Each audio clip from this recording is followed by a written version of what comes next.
Hello guys, नमस्ते। क्या हाल चाल? I hope you guys are doing well. और मैं लेके आ गया हूँ एक और वीडियो ऑन वियतनाम। अगर आपने पहले के वीडियो देखे हैं तो मैंने सिमिलर वीडियो बनाए हैं on Hong Kong, Macao, Thailand, Singapore, तो आप जाके उनको देख सकते हैं। एंड सिमिलरली टू दोज, अगर आप लोग वियतनाम ट्रैवल कर रहे हैं तो ये एक वीडियो बहुत है। तो पहले हम स्टार्ट करते हैं थोड़ा सा वियतनाम की हिस्ट्री से। भाई वियतनाम के बारे में थोड़ा सा जानना जरूरी है। तो भाई मैं आपको बताता हूँ, जो आजकल आप बीचेस देखते हो, लैंटर्न्स देखते हो, जो पार्टीज वियतनाम की देखते हो, रोड्स, कल्चर, एवरीथिंग जो देखते हो भाई, उनसे पहले मैं आपको बताना चाहूंगा Vietnam is a country that literally survived, and I mean literally. So भाई history of Vietnam dates back to 4000 years ago, जिसमें भी 1000 साल चाइना ने वियतनाम पे रूल किया था। चाइना वियतनाम के नॉर्थ में आता है, इट्स नेबरिंग कंट्री। 1000 साल रूल करने के बावजूद भी वियतनाम ने अपनी पूरी आइडेंटिटी बचा के रखी, whether it be food, language, identity, whatever. So Vietnam absorbed influence, not control.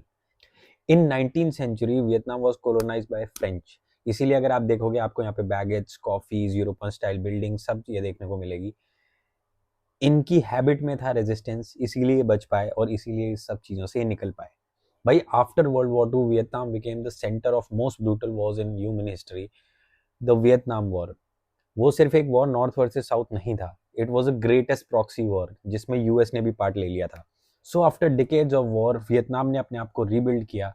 और सबसे तगड़ी बात, it's one of the very few countries जिन्होंने 3 ग्लोबल पावर्स को हराया था, फ्रेंच,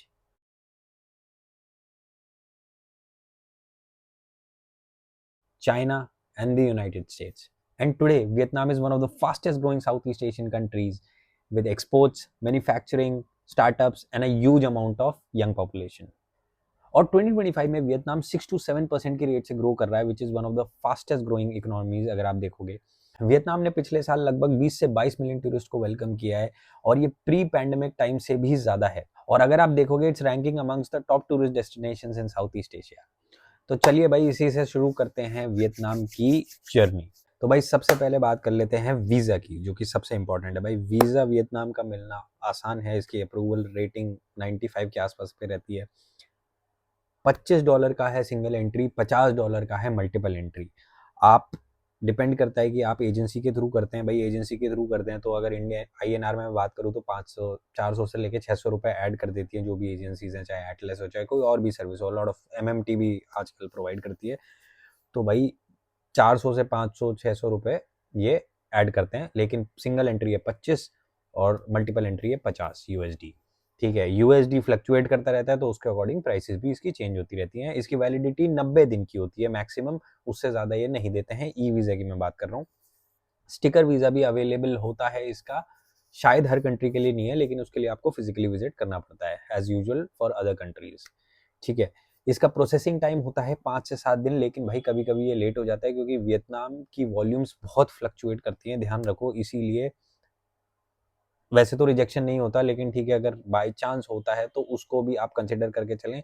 तो मैं बोलूँगा एक सेफ टाइम है, 1.5 महीने पहले आपको वीज़ा अप्लाई कर देना चाहिए, ताकि आपको एक और टाइम चांस मिल सके। कभी कभी लेट भी कर देता है, तो maximum I don't think 10 working days से ऊपर कभी भी मैंने सुना है या ये होता है। तो भाई अब बात कर लेते हैं फ्लाइट्स की। फ्लाइट्स आपको 1.5 महीने पहले करा लेनी चाहिए, लेकिन बिकॉज भाई ये साउथ ईस्ट एशियन कंट्रीज़ में चाहे डिमांड हो ना हो, एक चीज़ होती है, अगर आपके रिस्क एपेटाइट है तो अगर आप 15 दिन पहले कराओगे ना तो आपको ज़्यादा सस्ती मिल सकती है। बट ठीक है, वो रिस्क है, हो सकता है कि ना भी मिले, महंगी हो जाए। तो सेफ जोन इज़ अराउंड 1.5 महीना। अगर मैं प्राइस की बात करूँ तो आपको 22,000 के आसपास ऑन एन एवरेज आपको फ्लाइट्स मिल जाएंगी। इससे सस्ती भी मिल सकती हैं 2-3-4 हज़ार, और उससे महंगी भी 3-4 हज़ार में मिल सकती हैं, लेकिन यही आपका रेंज रहेगा। कितनी ही डिमांड हो, अवेलेबिलिटी बहुत है वियतनाम, थाईलैंड और इन जगहों की, तो आपको फ्लाइट्स इजीली मिल जाएंगी। वियत जेट हो गया, अपना एयर एशिया होगा, ये यहाँ पे बहुत चलती है, तो आपको हर टाइम पे पूरी अवेलेबिलिटी मिल जाएगी। यहाँ पे भाई आपको 2 मेन एयरपोर्ट पड़ेंगे, हनोई पड़ेगा, होचिमिन पड़ेगा। डिपेंड कर रहा है कि आप पहले कहाँ जाना चाहते हो। अगर दोनों जाना चाहते हो तो भाई कैसे जाना, ट्रैवल करना चाहते हो। अगर आपको नॉर्थ वियतनाम ट्रैवल करना है तो आप वियतनाम की कैपिटल हनोई में लैंड कर सकते हो। अगर आपको साउथ वियतनाम ट्रैवल करना है तो भाई आप होचिमिन लैंड कर सकते हो, जो वहाँ की सबसे बड़ी सिटी है, फॉर्मली नोन एज साइगॉन। वहाँ पे आपको सारी चीज़ें अवेलेबिलिटी पूरी मिलेगी। दोनों ही जगह बहुत अच्छी हैं, डिपेंड कर रहा है कि आपका रूट कैसा है, आपका प्लान कैसा है। तो भाई अब आ जाते हैं एक बड़ी टॉपिक पे, जो कि है आइटनरी। आपके आइटनरी कैसी होनी चाहिए। अब इसमें मैं सब तो नहीं बता पाऊंगा क्योंकि डिपेंड कर रहा है कि अलग अलग तरीकों से कि आप क्या ट्रैवल करना चाहते हैं। तो भाई पहले तो आपको डिसाइड करना चाहिए अपना एंट्री पॉइंट और आप किधर कितना टाइम स्पेंड करेंगे। ऑन एन एवरेज अगर मैं देखूं तो वियतनाम के लिए 9 से 12 दिन आपके ठीक हैं। मैं 2 हफ्ते था वहाँ पे। जो मेन जगह लोग ट्रैवल करते हैं वो है हनोई, हो ची मिन, दनांग, हो यान। ये 4 सबसे ज़्यादा मेन जगह हैं, लेकिन आपको इन जगहों के आसपास आपको ऐसी जगह मिलेंगी ऑफ कोर्स जैसे बहुत फेमस हैं। फॉर एग्जांपल अगर मैं नॉर्थ की बात करूं तो आपको हनोई के पास हालोंग बे मिल जाएगा, निनबिन मिल जाएगा। ये आई थिंक 100-150 किलोमीटर के आसपास आपको सब ऐसे मिल जाएगा। उसके अलावा वहाँ पे बहुत सारी जगह हैं जो कि लोग ट्रैवल करते हैं, जैसे फ्यूकॉक हो गया, नाहत्रांग हो गया, यू हो गया, फोंगना हो गया, सापा हो गया। सापा बहुत सुंदर जगह है, थोड़ी सी हाइट पे है, ठीक है। वहाँ पे फिर आपका हाजांग लूप, वो बहुत फेमस है, लोग उसके लिए करते हैं। तो उसमें अकेले ही आपको 3 से 5 दिन लग जाते हैं। तो ठीक है, ये बहुत सारी चीज़ें हैं। So Vietnam has a lot to offer. तो आपको ये डिसाइड करना चाहिए कि आपका एंट्री पॉइंट कहाँ होगा और आप किधर कितना टाइम स्पेंड करेंगे। जैसे सेंट्रल वियतनाम में दनांग हो गया जो कि सन वर्ल्ड बाना हिल्स है। तो अगर आपको वो जाना है जो कि लोग ऑफ कोर्स बहुत जाते ही हैं, तो उस अकॉर्डिंग आपको रूट आपका प्लान करना पड़ेगा। उसमें मैं अगर बताने बैठूंगा वो मेरा पर्सपेक्टिव हो जाएगा रादर देन एन इन्फॉर्मेशन, तो मैं उस पर ज़्यादा जाना नहीं चाहूँगा। लेकिन अगर मैं एवरेज पे बात करूँ तो आपको 9 दिन कम से कम वियतनाम को देने चाहिए, क्योंकि वियतनाम बहुत बड़ा है, उसका मैप ही ऐसे ऐसे करके लंबा सा है। तो 9 दिन तो आप दीजिए ही सही। तो भाई नेक्स्ट टॉपिक है होटल्स। अगेन बहुत बड़ा टॉपिक है, इसको मैं छोटे से छोटा करने का ट्राई करूंगा। भाई 2 मेन जगह की बात कर लेते हैं, हो ची मिन और हनोई, ठीक है। उसके अलावा तो आपको सर्च वैसे भी करना पड़ेगा, ठीक है। और जनरली आप यहीं ज़्यादा टाइम स्पेंड करोगे and you will take day tours mainly. बाकी जो ये छोटी छोटी जगह हैं आपको वहाँ पे होटल्स मिल जाएंगे। तो बात करते हैं हो ची मिन की। पहले हो ची मिन में अगर आपको रहना है तो आप district 1 is the best place to live. दूसरा है डिस्ट्रिक्ट 3 जो कि थोड़ा सा क्वाइटर है देन डिस्ट्रिक्ट 1। डिस्ट्रिक्ट 1 के आसपास सारी चीज़ें पड़ जाएंगी आपको, जैसे वॉर रेमिनेंस म्यूजियम वगैरह, और आपका वॉकिंग स्ट्रीट भी उधर से पास में है। तो ये सारी चीज़ें आपको मिल जाएंगी। डिस्ट्रिक्ट 1 एक ऐसी जगह है जहाँ आपको सारी रेंज के होटल्स मिल जाएंगे, छोटे भी मिल जाएंगे, मिड भी मिल जाएंगे, बड़े भी मिल जाएंगे, और सारी चीज़ें पास है। Kind of centre of the city feel होता है वहाँ से। आपको जो चीज़ें चाहिए होती हैं जैसे स्कूटीज़ वगैरह भी, वो भी आसपास में ही रेडिली अवेलेबल है। नाइट लाइफ भी है, खाने पीने को भी है, तो सब इस जगह पे आपको मिलेगा। तो आई सजेस्ट कि आप डिस्ट्रिक्ट 1 में रहें। हनोई की मैं बात करूँ तो old quarter is the best place to live. Again वहाँ पे ज़्यादा नाइट लाइफ आपको मिलेगी कंपेयर टू डिस्ट्रिक्ट 1 इन हो ची मिन। तो वहाँ पे अगर आपको 2 बजे भी माहौल चाहिए, आपको घूमना है, खाना है, पीना है, तो आप भाई ओल्ड क्वार्टर में रुक सकते हैं। It's the best place to live. उसके आसपास में हुएन किएम लेक, आप रात में जाइए, यू डू योर वॉकिंग, आपको बहुत मज़ा आने वाला है। तो हनोई में ये जगह है। अगर मैं बात करूँ प्राइसेस की, तो भाई एज आई सेड वियतनाम काफ़ी अफोर्डेबल है। तो होटल्स चाहे वो हो ची मिन हो चाहे हनोई हो, अगर मैं हॉस्टल्स की बात करूँ तो 1,500-2,000, 2,200-3,000 में बहुत बढ़िया हॉस्टल्स आपको मिल जाएंगे। सस्ते भी मिल जाएंगे, अगर अच्छे चाहिए तो 1,500 से 2,000 आपको खर्च करना पड़ेगा। होटल्स आपको अगर अच्छे चाहिए, आपने थोड़ा प्री बुकिंग करा रखा है, तो 6,000 में बढ़िया होटल्स आपको मिल जाएंगे। लग्जरी हो जाएगा 8 पे, तो ठीक है। तो 4-5 हज़ार में मिड हो जाएगा और लग्जरी हो जाएगा 8-9 पे। तो ये है होटल्स का सिनेरियो। आप चेक कर सकते हैं ऑफ कोर्स आपके डिफरेंट ऐप्स जो भी आप यूज़ करते हैं। इसमें ऐसा कोई है नहीं, बहुत सारे ऐप्स, लेकिन I think I personally like Aguada. Aguada best prices आपको देता है, तो अगर आपको करना है तो आप अगोड़ा कर सकते हैं। तो भाई अब आ जाते हैं फूड पे। फूड वियतनाम का काफ़ी अच्छा है टेक्निकली, अगर मैं देखूँ तो आपको वेज ऑप्शंस काफ़ी मिल जाएंगे। तो मैं प्योरली यहाँ पे वेज की बात करूँगा, मैं वियतनामीज फूड की बात नहीं करूँगा। जो लोग सब खा सकते हैं वो तो फिर खा ही लेंगे, वो नॉन वेज भी खा लेंगे, लेकिन मेन जो शायद दिक्कत आती है वो आती है वेजिटेरियंस को। तो मैं क्या करूँगा, मैं एक एक रेस्टोरेंट आपको बताऊँगा। मल्टीपल चीज़ें मैंने ट्राई करी है, लेकिन मैं आपको बेस्ट बेस्ट हर जगह का बता दूंगा। भाई अगर आप हो ची मिन में हो, you should go to Tanishq. मैं यहाँ पे आपके स्क्रीन पे डाल दूंगा। तनिष्क में आप जाइए, आपको बहुत ही बढ़िया खाना मिलेगा। खाना हर जगह पे आपको, मैं आपको बताऊं, 800-900 रुपये, 800 रुपये, 700 रुपये पर पर्सन में, भर पेट में कह रहा हूँ, भर पेट पर पर्सन वेज फूड बहुत बढ़िया आपको मिल जाएगा। तो आप यहाँ पे जा सकते हैं तनिष्क पे। अगर मैं बात करूँ हनोई की, तो हनोई में 2 जगह मैं सजेस्ट करूँगा। पहली जगह होगी रॉयल राजस्थान करके, आप ट्राई कर सकते हैं, वो बढ़िया जगह है। दूसरी जगह है पापाज पिज़्ज़ा, ये पिज़्ज़ा प्लेस है और बहुत ही बढ़िया है। तीसरी जगह मैं दनांग की बात करूँ, प्लीज़ ट्राई इश रेस्टोरेंट। इश ISH करके एक रेस्टोरेंट है, वेज रेस्टोरेंट, बहुत ही बढ़िया खाना। अगेन सेम ही प्राइस है आपका, पर पर्सन 600 से 800 रुपये में आपको भरपेट खाना मिल जाएगा। इसके अलावा काफ़ी वेज चीज़ें भी हैं, वियतनामीज़ डिशेज़ जो कि आप ट्राई कर सकते हैं। बान मी बहुत ही फेमस है, दैट्स द बर्गर, एक बर्गर ही हो गया, सैंडविच बर्गर हो गया वहाँ का बान मी, वो काफ़ी टेस्टी होता है, वो आप ट्राई कर सकते हैं। इसके अलावा वहाँ पे फो चाय होता है, ये ब्रॉथ हो गया, राइस नूडल्स हो गया, उसमें टोफू मशरूम वगैरह डाल के देते हैं, तो बेसिकली सूप आप इसको मान सकते हैं, ये वो हो गया। उसके अलावा गोय कॉर्न चाय हो गया, स्प्रिंग रोल्स होते हैं, राइस पेपर स्प्रिंग रोल्स, और उसमें वेजीज वगैरह होती हैं, तो वो आप ट्राई कर सकते हैं, वो बहुत बढ़िया होता है। उसके साथ ये एक डिप देते हैं, वो कॉफ़ी जैसी वो कॉफ़ी जैसी डिप, वो भी बढ़िया चीज़ है। तो ये चीज़ें आप ट्राई कर सकते हैं, वन टाइम आपको अच्छी लग सकती है मोस्टली। बाकी मैंगो स्टिकी राइस वगैरह ये आपको वहाँ पे मिल जाएगा, तो ये चीज़ें ज़रूर ट्राई करनी चाहिए, दे आर गुड। तो अब बात कर लेते हैं ट्रांसपोर्ट की। भाई ट्रांसपोर्ट में भी आपको कोई इशू नहीं आने वाला है टेक्निकली। ट्रांसपोर्ट की मैं अगर बात करूँ तो भाई सबसे ज़्यादा फीजेबल स्कूटी इन कंट्रीज़ में, तो आपको पता ही है थाईलैंड जैसा ही सिस्टम है, यहाँ पे भी स्कूटी आप ले लीजिए, 500 रुपये पर डे के आसपास की आपको स्कूटी मिल जाएगी, और खूब दौड़ाइए इधर उधर। उसके अलावा ये वॉकिंग फ्रेंडली सिटीज़ है, ठीक है, तो आप बहुत जगह पे तो वॉक करके ही पहुंच सकते हो। उसके अलावा यहाँ पे ग्रैब चलता है, ग्रैब की सर्विस बहुत ही बढ़िया है, आप ये इंडिया का ऊबर मत समझना, मतलब बहुत, मेरे को याद नहीं, मैंने इतनी बार ग्रैब करा था ना, इतनी बार ग्रैब करा था, और मुझे याद नहीं है कि मैंने कभी है ना 5 मिनट भी वेट किया होगा, ठीक है। पैसे आपके पहले ही कट जाते हैं, ये एक चीज़ है, पैसे आपके पहले कट जाते हैं, और उसके बाद ड्राइवर आता है बिल्कुल वेल मैनर्ड, तमीज से बिना बोले चुपचाप आपको जगह पे लेके जाएगा, और बहुत जल्दी लेके जाएगा, आपकी एक्सपेक्टेशन से भी जल्दी। तो वो एक्सपेक्टेशन से जल्दी आएगा भी सही, आपको जल्दी लेके जाएगा भी सही। फिजिबिलिटी में ऑफकोर्स सबसे बेटर इज वॉकिंग सस्ती, फ्री इनफैक्ट। उसके बाद आती है आपकी भाई स्कूटीज, स्कूटीज बहुत सस्ती पड़ती है आपको। उसके बाद आता है ग्रैब, ग्रैब थोड़ा सा महंगा पड़ता है लेकिन स्टिल वेरी कन्वीनियंट। उसके अलावा अगर मैं डोमेस्टिक ट्रैवल की बात करूं तो भाई फ्लाइट्स की कनेक्टिविटी बहुत अच्छी है, प्राइसेस भी अच्छी हैं। अगर आप थोड़ा सा प्री प्लान करके चलोगे, मेरी तरह नहीं करोगे और लास्ट टाइम पे 11,000 की फ्लाइटें नहीं लेना चाहते, तो आप थोड़ा प्री प्लान करोगे, 5-7 या 10-12 दिन पहले अगर आप डोमेस्टिक फ्लाइट बुक करोगे, तो आपको भाई 6,000 के आसपास में प्लस माइनस थोड़ा सा आपको फ्लाइट्स भी मिल जाएंगी, तो आपको उस चीज़ का भी कोई दिक्कत नहीं होगा।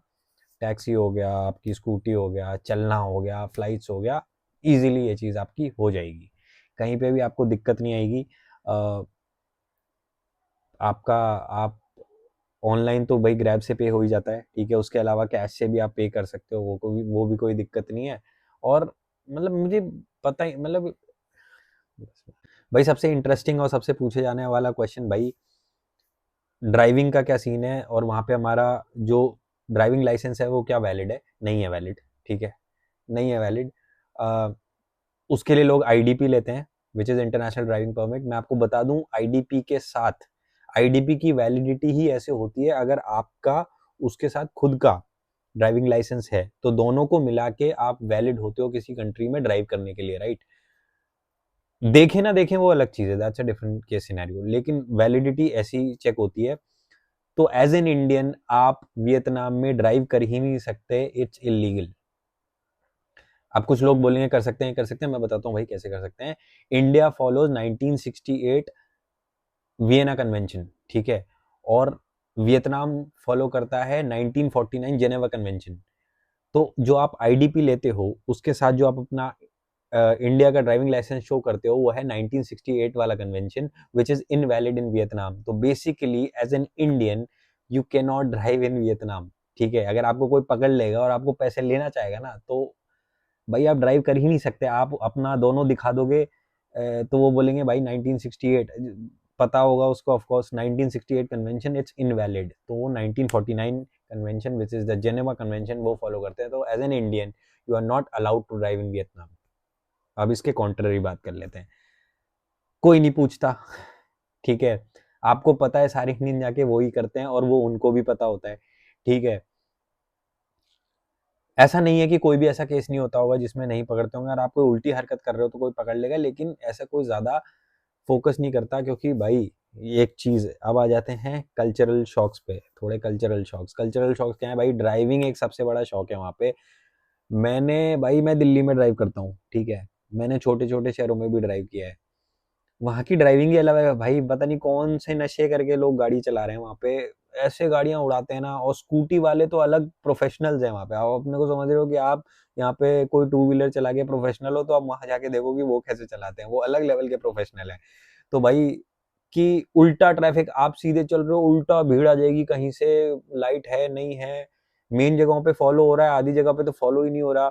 लेकिन ये है कि वो उस केओस में भी एक स्ट्रक्चर है समहाउ। मैंने बहुत स्कूटी चलाई भाई, to be honest I have driven over 500 kilometres in Vietnam on scooty. ठीक है, बहुत बहुत ही चला ली। ठीक है, तो मैंने तो देख लिया कि वहाँ पे क्या सिस्टम है। तो पर ये है कि आपको कोई ऐसे रोकेगा नहीं, आप ज़्यादा रूल्स वूल्स ब्रेक नहीं कर रहे, कुछ नहीं कर रहे, तो कोई रोकेगा नहीं, तो ऐसे कोई टेंशन वाली बात नहीं है। आप मस्त रह सकते हैं, आप वहाँ गाड़ी चलाइए। बस हाँ, एज अ प्रिकॉशन आप आईडीपी और अपना ड्राइविंग लाइसेंस जरूर लेके जाइए वहाँ पे। I think that is very important, although illegal but important. भाई अब आ जाते हैं करेंसी पे। करेंसी एक बहुत इंपॉर्टेंट मैटर है। तो भाई सिंपल मैं आपको बताता हूँ, ब्रूटली मैं आपको बताता हूँ। अगर आपके पास यूएस डॉलर्स हैं तो आपको अच्छा कन्वर्जन रेट मिलता है हर जगह पे, और आपको हर जगह वो कन्वर्ट भी होता है। कुछ जगह पे आपकी जो इंडियन करेंसी है वो कन्वर्ट होने में दिक्कत आती है। अगर आपके पास कैश है आईएनआर, तो वो उतना हर जगह पे आपको नहीं मिलेगा। लेकिन इसका कॉन्ट्ररी एक ये भी है कि आपके कार्ड्स हर जगह वर्क करेंगे। आप मोबाइल से जैसे ग्रैब वगैरह कर रहे हो, टैक्सी वगैरह कर रहे हो, वहाँ पे आपकी पेमेंट मोबाइल से हो जाएगी। हाँ, आपको कैश रिक्वायर्ड है, यस। यूएस डॉलर है तो इजीली हो जाएगा। अगर आपका आईएनआर है तो लेट्स से अगर 4 दुकानें हैं तो भाई 2 में या 1 में ही आपको आईएनआर कन्वर्ट होके मिलेगा। पर आपको मिल हर जगह जाएगा, ऐसी बात नहीं है कि कहीं पे आपको अवेलेबल नहीं होगा। जनरली मैं आपको करेंसी के लिए बताऊं तो 300 या 301 Vietnamese Dong makes 1 rupees, right. लेकिन जो कन्वर्ट करा के आपको पड़ता है वो 270 275 के आसपास पड़ता है। ठीक है, वो है नहीं कि भाई 300 ही आपको मिलेगा, ऑफकोर्स आपको कम ही मिलता है। यूएस डॉलर्स के आपके रेट्स आपको बेटर मिल जाएंगे, तो अगर आप यूएस डॉलर लेके जाते हैं तो बेटर है। ट्राई करें कि थोड़ा सा कैश एयरपोर्ट पे ही चेंज करा लें, और उसके बाद सिटी में जाके आप मल्टीपल जगह पूछ के, और फिर जहाँ पे आपको बेस्ट प्राइसेस मिल रहे हैं आप वहाँ पे जाके करा लें। करेंसी एक्सचेंज की दिक्कत ऐसा कहीं नहीं आएगी। मेन सिटीज़ में आप करा लें थोड़ा सा कैश। मैं सजेस्ट करूँगा अगर आप 7 दिन के लिए ट्रैवल कर रहे हैं तो 15,000 तो करा ही लें पहले ही, और वो तो बाद में दोबारा आपके रिटर्न में अगर आपको पैसे बचते हैं, क्योंकि मोस्टली जगहों पे आपका कार्ड से पे हो जाएगा, तो बचेगा तो आप वापस जाते वक्त उसको कन्वर्ट करा सकते हैं, दैट्स नॉट एन इशू। उसके अलावा आप भाई एटीएम से भी अपना पैसा निकाल सकते हैं, चाहे आप क्रेडिट से निकालें चाहे आप डेबिट से निकालें। उसका अपना एक चार्ज लगता है। अगर आप देखोगे जनरल सिंपल ट्रांजैक्शन जो कि 5,000 की एक ट्रांजैक्शन है, तो आईएनआर में 5,000 की एक ट्रांजैक्शन है, उस पर आपके 300-400 रुपये कट जाते हैं। तो ठीक है, मतलब ऐसा कोई बहुत ज़्यादा बड़ी बात नहीं है। दूसरी बात, जो होटल्स होते हैं, जो लग्जरी होटल्स, आपको पता होगा कि बहुत सारे होटल्स करेंसी एक्सचेंजेस रखते हैं, लेकिन आ, वो भी मोस्टली यूएसडी रखते हैं, आपको आईएनआर जनरली नहीं मिलेगा। तो आईएनआर की तो इतनी ही है भाई, क्या कर सकते हैं। तो भाई अब बात कर लेते हैं कि खर्चे की, कि इस ट्रिप का खर्चा कैसे आएगा। ऑन एन एवरेज अगर मैं 7 दिन का ले लूँ, आप उसके हिसाब से डिवाइड कर सकते हो, अपनी कैलकुलेशन कर सकते हो। It depends a lot on how you are spending your money. Are you staying in luxury hotels, are you spending money on Grab taxis rather than scooties, तो वो बहुत चीज़ें डिफर करती है। बट मैं एवरेज ले लेता हूँ कि आप सब थोड़ा थोड़ा कर रहे हो। आप आपने एक होटल अच्छा भी कराया तो आप थोड़े सस्ते होटल में भी रुक रहे हो, तो एवरेज हर चीज़ का अगर मैं ले लूँगा तो एक बंदे का एक अच्छे खर्चे के साथ, आपको बहुत ऐसे कंजर्वेटिव नहीं बता रहा हूँ, एक अच्छे खर्चे के साथ एक बंदे का 75,000 में आपका ट्रिप 7 दिन का अच्छे खर्चे में हो जाएगा। अब आप इसमें गुणा भाग कर लीजिए अपने हिसाब से कि आप कैसा ट्रैवल करते हो, क्या करते हो। एक जस्ट एक आइडिया है 7 दिन का थोड़े खुले खर्चे के साथ कितना खर्चा हो सकता है भाई, 70-75 हज़ार, बढ़िया। तो भाई आई होप मैंने सारी चीज़ें कवर कर ली हैं। ठीक है, अगर कोई भी क्वेश्चन है तो भाई कमेंट में लिख दो, मैं डेफिनेटली उसका आंसर कर दूंगा, क्योंकि मैं वहाँ पे 2 हफ्ते रहा था, उसके अलावा प्लस रिसर्च भी थी, तो ऑलमोस्ट हर चीज़ को मैंने फेस किया है वहाँ पे।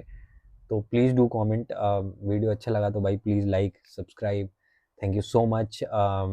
मुझे पता है ये परफेक्ट वीडियो नहीं है, but I hope to improve further. Thank you so much.